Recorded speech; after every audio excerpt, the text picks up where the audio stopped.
Sayyid Muhammad, beliau bilang katanya apa? Kalau Allah punya sifat qudrat, pasti Allah punya sifat qadir. Kalau Allah punya sifat iradah, pasti Allah punya sifat murid. Kalau Allah punya sifat ilmun, pasti Allah itu alim. Kalau Allah punya sifat hayatun, pasti Allah punya sifat yang namanya hayyun, maha hidup.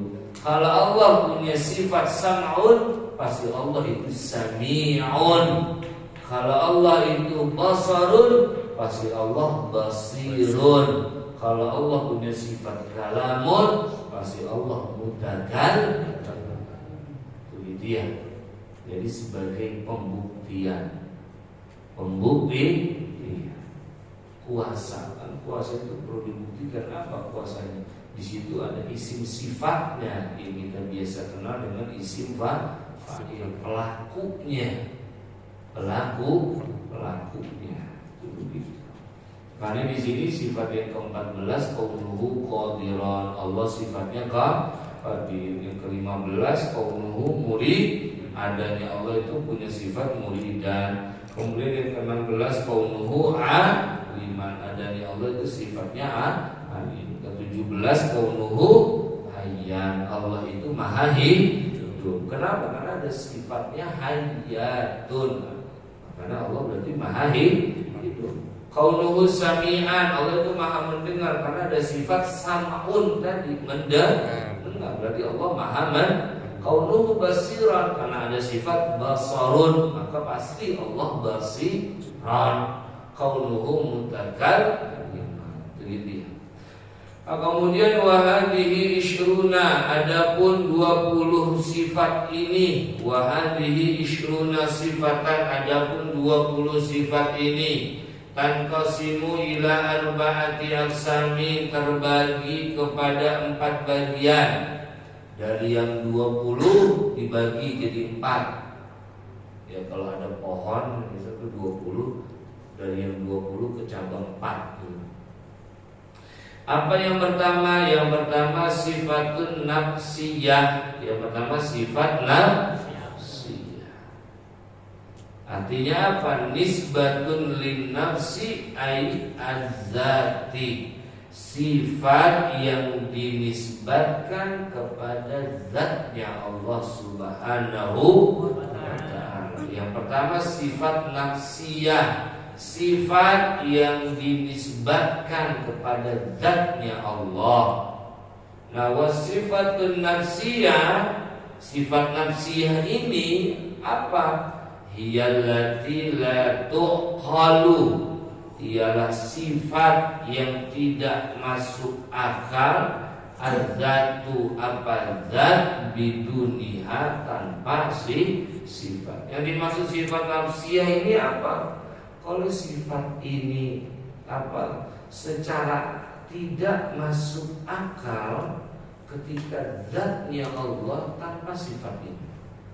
Ya, tidak masuk akal ketika zatnya Allah tidak bersamaan dengan sifat ini yang disebut dengan sifat nafsiyah. Wa hiya wahidatun, ya, sifatnya Allah yang nafsiyah itu satu. Apa yang satu? Al-wujudu, yakni ada. Makanya tadi sifat nafsiyah, sifat yang dinisbatkan kepada zatnya Allah. Ketika sifat ini tidak ada, maka akal tidak bisa menerima. Kita membayangkan Allah tidak ada, gimana caranya Allah kan? Akal itu tidak akan menerima. Itu begitu. Apa sifat itu? Sifatnya al-wujud, artinya ada. Artinya apa? Mereka sudah pembuktian bahwa Allah itu wujud, baik secara akal atau secara nakli, baik dalilnya dalil akal atau dalil nakli. Kayak ada kotoran, ada yang berakin enggak? Ada, ilokan enggak ada. Ya, ada tai bebek, ada bebeknya enggak kira-kira? Ada. Kan begitu. Ada bekas orang langkah, ada yang nginjek enggak sebelumnya? begitu juga dengan alam. Adanya alam ini pasti ada yang menciptakan. Maka ketika sifat nafsiyah ini tidak ada, maka kata Syekh Muhammad nggak bisa digambarkan gimana. Kok bisa Allah nggak ada? Makanya sifat nafsiyah tadi sifat yang dinisbatkan kepada zatnya Allah. Ingat ya, untuk membayangkan zat dengan sifat, saya waktu itu kasih gambaran meja. Zat itu adalah meja nih. Sifat yang melekat pada zat, makanya kan didefinisikan sifat wajib ini sifatun qadimatun bidzatihi. Ini kan meja nih, ini zatnya di meja. Sifatnya apa? Ya warnanya apa nih meja? Nih. Putih. Jadi sifatnya apa lagi? Kakinya itu berapa? Nah, semisal ada 3 ya, 1, 2, sama depan itu 3. Kemudian ada tulisan, ini kan sifat namanya. Nah, begitu. Nah, begitu juga zatnya Allah ditempeli oleh sifat yang selalu menetap pada zatnya Allah. Nah, sifat yang pertama dari yang 20 dibagi menjadi 4 adalah sifat nafsiyah. Gitu ya. Kemudian yang kedua sifatun salbiyah, sifat salbiyah. Namanya sama kayak minyak saya gitu. Sifat salbiyah. Maksudnya apa? Nisbatun lisalbi ay an-nafsi, dinisbatkan kepada as-salbi ay an-nafyi, yakni meniadakan. Sifat salbiyah artinya adalah sifat yang dinisbatkan untuk meniadakan. Maksudnya apa? Wasumiyat. Nah, ini nanti kita lanjutkan saja pada pertemuan yang berikutnya.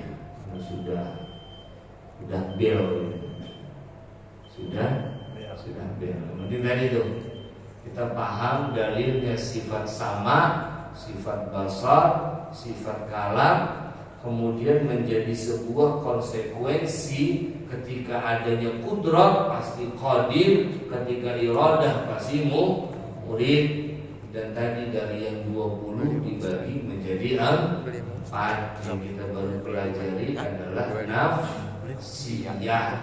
Nanti kita akan belajar bagaimana salbiyah. Yang ketiga ma'ani, yang keempat makna wiyah.